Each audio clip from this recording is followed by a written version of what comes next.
What's up, sons? It's Blind Rod with Son of a Tech once again, and today we're going to talk about two industry buzzwords going around. The first is Internet of Services, and the second is proof of believability. This video is being paid for by a token that uses both, called IOST, and links will be in the description, so stick around.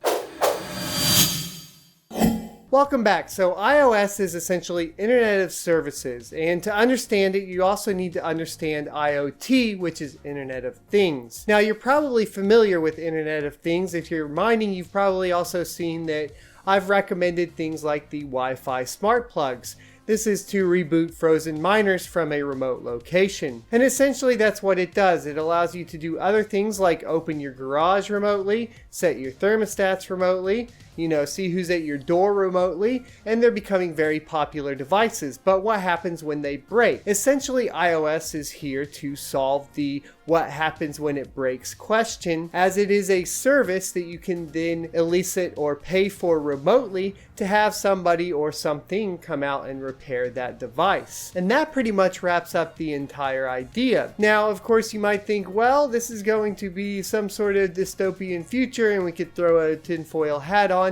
And I would probably lean towards agreeing with you. However, keep in mind that us humans, we are creatures of convenience, and we'll give up privacy almost always over giving up convenience. So that's kind of the problem it decides to solve, and why it's probably going to be a hit or a good idea. Now, iOS in the IOST or iOS token now is covered. It means Internet of Services. But what are they, or how are they validating transactions with this token? Essentially, they have a new idea called proof of believability.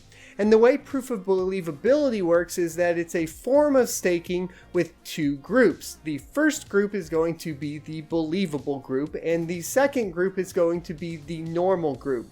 The believable group will be able to process the transactions faster, and basically, based on the algorithm, not have to work through near as a difficult algorithm or a near as difficult math problem, essentially. And then that will go ahead and validate the transaction and then present it back to the ledger. Now, to make sure that the believable group is not going ahead and being malicious or doing anything that they shouldn't be, and to keep it secure, those transactions then go down to the normal group, and the normal group then validates that what the believable group did is in fact accurate.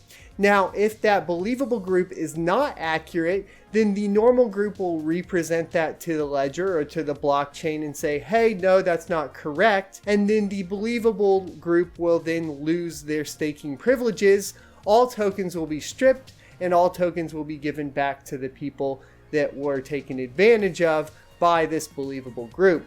Now, this is how they say they're going to speed up transactions as well as keep it secure. I'd like to know your thoughts and opinions on proof of believability in the comment section below, and open us up a discussion for, of course, as well, Internet of Services. I think this token has some interesting ideas. However, they don't really quite have a roadmap out yet, so I'm kind of curious on that. The white paper does have some good technical data and probably a little bit above my head, so I'd like to get your guys' thoughts and opinions on it, and please read through it. It'll be linked in the description below. If you would like to purchase the token, you can purchase it on Binance. Keep in mind that you want to probably move it to a local wallet, and that local wallet will want to be able to support, of course, smart contracts and tokens. So in this case, make sure it's something like my Ether wallet. All of that aside, hope you guys enjoyed the video. Be sure to like and subscribe, and I will see you next Tuesday. Now that's more stick than you can shake a stick at.